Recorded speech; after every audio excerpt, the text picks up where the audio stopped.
Good evening, gentle listener.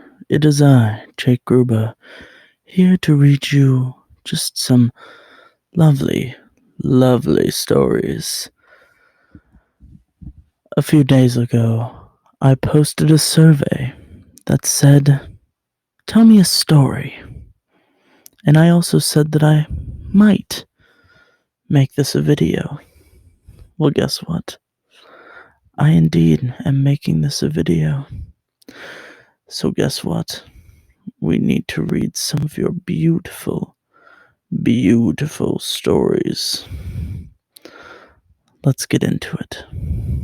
This first one comes from Ali Petrick. Okay, I don't know how, if. Shit. Cut that. Okay, I don't know if this was supposed to be like a true story or not, but this one time I had a fever and I was at college and I was super sleep deprived and had like a really bad fever, and Jake Gruber had put on his story that like this video of him saying how much she missed me. Why did it say she? No, he. What the hell? Anyways, it was a video about how much he missed me. Ali Petrick.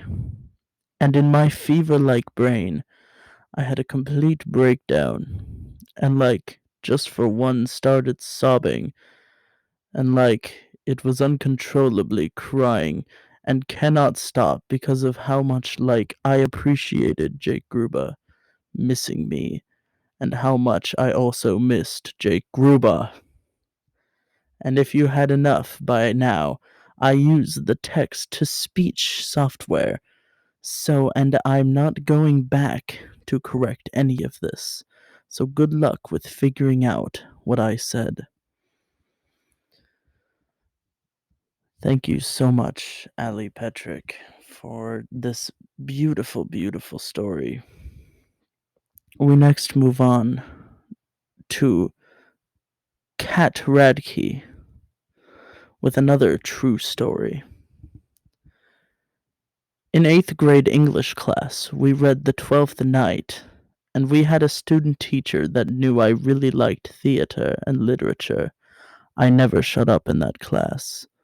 So when it came time for specific long drawling monologue, she specifically asked me to come up to the front and read it for the class. Attention? Yes, please. Lol. So I did it. Got through most of it. You know, Shakespeare and his BS word choices. I somehow don't slip up pronunciation of a single word until the last paragraph in front of all of my peers. I pronounce commoners as come-moners, and she has to correct me. Of all words I fuck up, commoners, a normal word, and of all ways to fuck it up, I say two sex words. I will never forget that. Ever. What a touching and genuinely sad story. Thank you. We next head over to August Benusa with a plagiarized story. There once was a ship. Sorry, let me start that over. There once was ship that took to sea. The name of a ship was a belly of tea. The wind blew up her bow duck turn, and blow my belly boys blow.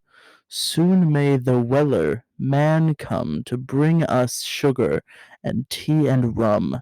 One day, when the tugging is done, we'll take our leave and go. I don't really understand that one, if I'm being honest. Anyway, we next move on to Lydia King.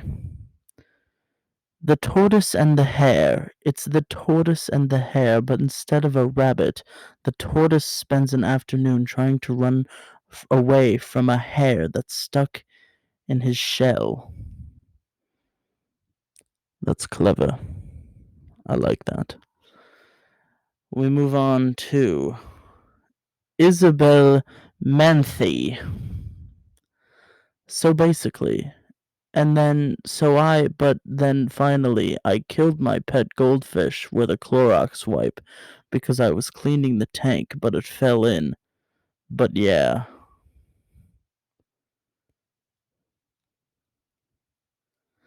that's terrifying. We next move on to Cass Gleason with I came out to my sister by repeatedly walking in and out of a closet until she got the hint.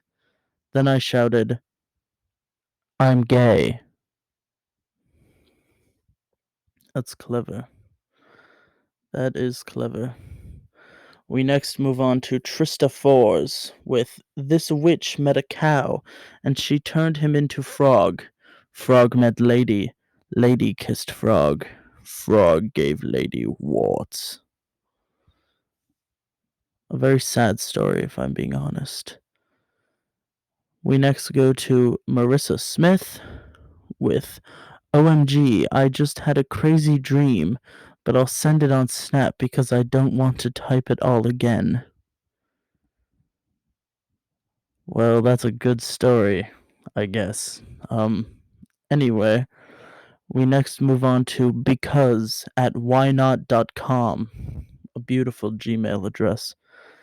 A long time ago, in a galaxy far, far away, there was a space chip, and it was delicious. By space chip, are we talking like Doritos in here? Are we talking Doritos? Did you get a Dorito in space? That sounds fun. Our next story is from Meg Johnson, otherwise known as Meg Griffin. Meg writes, when I was 2, I ate my birthday candle because I thought it was part of the cake. That's that's awesome. That's really cool. Next we move on to Anna Mari. Yes, I did just pronounce your name that way. I'm very sorry. I fell off a car and was temporarily paralyzed in my right arm. That's really cool. I really like that. Anyway, we next move on to Bortney. Bortney writes, so much pressure. I can't work under these conditions. Bortney.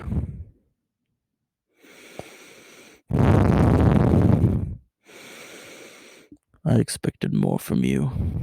Anyway, we next move on to Owen Hobbenshield, who writes, my brother's best friend died from a heart failure. Good lord. What the hell? Oh god, what the hell? That's a good one. That's a funny one. I like that one. That's funny. I like that. Next up, we move to Kelby Casey, who writes, Jake Gruber loves straight boys. Kelby, shut up. Cease existing. Go away. Anyway, next we have Noah Bartel, who simply wrote, Once Upon a Time. A beautiful story. A beautiful, beautiful story. The final story that we have today comes from No at nobitchia.com. Another banger email. They write A minus X minus 13 slash semicolon a a beautiful story if you understand. Anyway, this has been Story Time with Jake Gruber. I hope you enjoyed. Please subscribe. Thank you. Goodbye.